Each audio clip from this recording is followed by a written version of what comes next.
Epstein said this to me one time, but one day he pulled me aside and he said, Maria, look at this. You see all this? And I'm like, what? And he said, this room, all these decorators coming and going and all this stuff being, all this artwork and this beautiful furniture. You see it all? I said, yeah. And he said, I got it for $1. And this is the first time I heard the name Les Wexner. He said, Wexner gave it all to me. He'll do anything for me. When I called the FBI, I'm going to tell you what I told them. I said, I know this is strange, but I said, I have a report to make on someone that I've been working for that recently kidnapped me. And they said, who are you talking about? And I said, okay, well, his name is Jeffrey Epstein. And I said, and her name is Ghislaine Maxwell. And I said, but here's what's important. It also involves the Clinton family. It involves Bill Clinton for sure. It involves Donald Trump. And I said, but the most important one, and I said this, that he's the head of the snake, is Les Wexner. And they said, what do you think he is? And I said, he's Jewish mafia. And they said, what do you mean? And I said, what do you mean, what do I mean? Yeah, I said, what do you mean, what do I mean? I said, he's not Italian. He's Jewish, and he's mafia.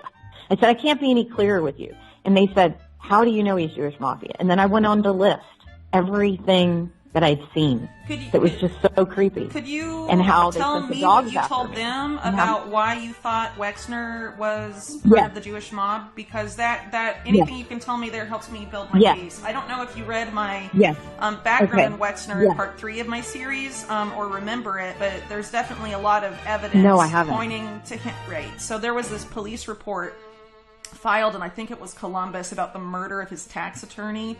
And the police report was destroyed, but there was a copy of it that ended up resurfacing 15 years later after it was supposed to be destroyed, that linked him pretty much directly to the National Crime Syndicate, which is the Jewish and Italian mafias working together. But in the 1980s, there were these series of lawsuits and arrests made. Rudy Giuliani was actually a big part in that. It was like the pizza something, I can't remember, but they basically, the Jewish mob in New York took out the Italian mafia they'd been working with all those years and consolidated and basically just took over the whole thing.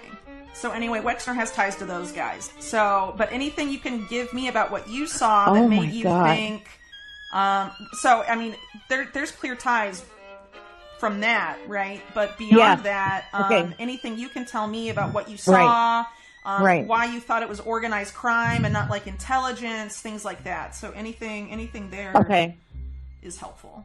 Right. So one of the things that made me think it was all the passports. I know for a fact Epstein had an Israeli passport because he showed me.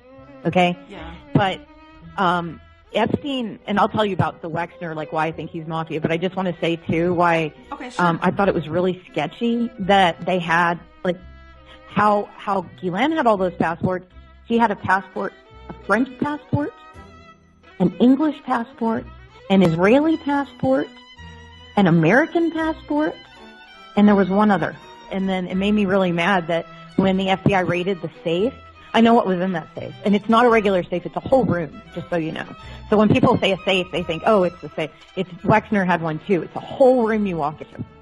And in that safe, he had a lot of photographs of children, and I know for about pictures of my sisters are in there because one of the people from his freaking office had told me they were in his briefcase, and he kept his briefcase in that safe. He also kept everything in there because he told me he kept it for Wexner, everything. And when I asked why they recorded everything all the time, I said, is Wexner really paranoid? And he said, yeah, Epstein said, yeah, that's one way of saying it. He keeps everything. He records it all. He said, I record everything, and I keep it for Wexner in the safe. So the first house I go to has pinhole cameras. Jeffrey's showing me. He's really proud of them. Second house I go to has pinhole cameras. He says, Wexner gave me this house for $1. Wexner gave me this for $1. Then I go to the apartment. They had pinhole cameras in the Victoria's Secret dressing room. Now, just to fast forward, when I was in Wexner's house, there were cameras there were pinhole cameras throughout that thing. And Jeffrey, again, is like, oh, look at all the pinhole cameras. And Ghislaine says, you need to be careful. We can see everything. When I would go to the restroom or take a shower or anything, Ghislaine would call me, and from the speaker, and this is in New York, sometimes in London, in different places, she would say, "Get out of the loo, get off the toilet." She would start screaming at me. And I was on the toilet. And I'm like, what's happening? So then later Jeffrey's like, oh yeah, everything's being fed to Abigail. They're watching everything. They literally watched my every move, Whitney. Who does that? My point is, who has cameras everywhere? Sharpshooters, Dobermans, mafia. That's why I said mafia. I'm like, I don't know anyone who lives like this. There were little pinhole cameras in that first mansion that Annie met Jeffrey in, and in the second mansion that he gave Jeffrey for $1. They were in the building that his brother owned on 66th Street. There were pinhole cameras in all these buildings that Wexner, yes. Okay. All the buildings that Wexner had owned. Well, so here's where they were in the building that Wexner owned. They were in the Victoria's Secret stalls. Even though I had this driver's license, and Jeffrey had given me his SUV to use while I was there, but I couldn't go outside because, Whitney, there were sharpshooters, and no one discusses this. Actual freaking sharpshooters everywhere. And anyway, the weirdest part about being at Wexner's was it wasn't the basement, because they had a basement. It was like below that, and there was a sauna in that room, like a huge sauna, and then they had like a vault, and then they had a door to an underground tunnel. And the only way I knew it was an underground tunnel was because their maid told me. I said, what is this door? Because I used to keep everything down there. And she said, oh, that's the tunnel that leads to the main house. I'm like, well, that's weird. Why would they do that? And she said, oh, you don't know? And I said, no. And she said, there's a giant 10,000 square foot floor that raises up when someone goes through that tunnel. And then they can enter the room secretly, go in, and then no one ever sees them. The floor raises up. She said it's 10,000 square feet. I mean, here's the thing. I lived there for 3 months, and I never once saw him. I saw Abigail on her horses, go out to get her horses. I could just see her and go out, but I never once saw him. And that's why I called him, like, the Wizard of Oz, because he was controlling everything, but no one ever saw the guy. Okay, so Wexner set up, just so you know, nobody talks about this, but Whitney, before that first house, the house that Wexner gave to Jeffrey for $1, it's like the mansion that he raped all the children in. Before that house, there was another one. Yeah, Wexner gave him that one, and that thing was incredible. That's where Annie actually met him. I brought her over there. But that house, that mansion then was later given to Ghislaine recently. She sold it to give it to, or the townhouse, whatever, and that's how she settled with Virginia. She sold that. Oh my God, that woman. And she also had an apartment she took me to. So then she shows me all this stuff on the mantle. She takes me to the mantle. I'd never been in this apartment. It's on the Upper East Side. It was like probably 3,000 square feet. Really nice apartment. Like, I didn't have any friends that lived that well, but it wasn't like, showy like her other places. But she shows me on the mantle, and I'm like, oh, what's this? And she said, these are things my father took from the British Museum. And she's like, they're ancient relics. And I'm like, did she just say that? See, I could never repeat things to people because I think I was lying or something. And I'm like, what do you mean he took them? And she's like, he took them. He liked them. And she's like, this is an ancient Peruvian relic, and she's showing me this stuff that was 22 karat gold that had been taken from graves, but out of the British Museum. I'm like, this is not good. And then she showed me all the royals. Like, she had about like 12 photo albums of growing up with the royals. Everyone thinks that they met at Oxford. No, they did not. Yeah, I'm lying about that. Yeah. She showed me pictures. Yeah. Well, I talked about, I did an article where I brought up some scrubbed news reports talking about Ghislaine and Andrew way before they said they officially met. And I also heard from someone that Epstein was in London a lot in the 80s, and that he had met Prince Andrew at some point during his time in London in the 80s. And he was apparently dating Ghislaine in the 80s, even though they claim they met in the early 90s and all this stuff. So I know they're all lying. So trying to figure out right. how much they knew. I mean, any of that information is really helpful. So. Right. And she grew up with the royals. Like, she showed me all the photo albums.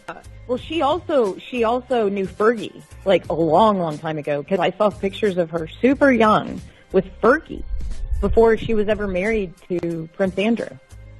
And, I mean, it was weird. It's like somehow she knew a lot of these people. Now, she knew Prince Andrew when they were definitely like, I mean, she looked maybe 20 in some of these pictures, or maybe younger than that even, with Prince Andrew. And so I can date some of it by telling you that some of the photographs where they're all super young, they were making fun. I'm not kidding you. The pictures of Diana when she was just dating the prince, and Diana's in the corner crying in some of these pictures, and Ghislaine's like, look there, we made her cry. Isn't that funny? We hated Diana. That's what she said. And I was like, oh my God, that's horrible. I just don't think I have as many supporters in that environment than I did. Yeah. You mean within the royal household? They see me as a threat of some kind. Ghislaine answers to Wexner. I know that for a fact. So you think she answers more to that's how I knew he was Wexner than like, I don't know, like Israeli intelligence where her dad worked, right? Do you think she's more like under Wexner than? Right. No, I know she's Israeli. Yeah. Well, Wexner is Israeli intelligence, 100%. And I believe that. I mean, there's no way it was just a sign. It was a sign that she would be under him, and I know that's where she got all of her funding to do this scam with Epstein. I know that. Well, the thing that's so gross is that the FBI is complicit. You're the only one who cares about how it all began. That's what's so important. That's where it is. I mean, that's where the real story is. I mean, that's how you find out how extensive it is. That's the story. Yeah, exactly. Yeah, and it's all out of Israel. I'm going to tell you what Ghislaine told me about her dad. Because, I knew her right after he died. Like, I think he'd only died, like, 2 years before. He died in 91. She was constantly grieving for him, right? She was constantly still in grief. And Epstein, so she would tell the story that her dad had Epstein protecting her. And I'm like, wait, what? This is weird. So she would say that Epstein was kind of assigned to her to take care of her because her dad, like right before her dad passed away. Take me back to this 1980s, because Ari Ben-Menashe says that's when Ghislaine was smitten by Jeffrey Epstein, and Robert Maxwell brings her in, and then him in, Jeffrey Epstein in, to introduce him to Ari Ben-Menashe and says, we want this guy to work for us during Iran-Contra. Can you confirm any of those details? I can help you understand the timeline and who participated with Jeffrey Epstein and how he became a spy and what he did when he became a spy. I can help you in all those areas because I was there. You were there? Did he tell you I'm a spy? Did he go and say I'm working for the Israelis? Yes. He told me that he was a spy. He was fully aware that I was asked to join to be a spy and that I rejected the request.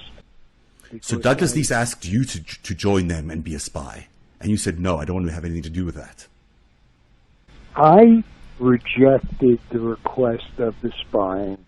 Okay. Jeffrey Epstein accepted the request of the spying, and he further cemented his opportunity in espionage when he met Ghislaine Maxwell and entered into a serious relationship with her as a lady-man relationship that was a very strong bond between them, a very powerful and dynamic work relationship between the two of them, and they've admitted to the public that they took over Robert Maxwell's spying records, operations, and moved that to Florida to Jeffrey Epstein's house. That's been admitted. That's a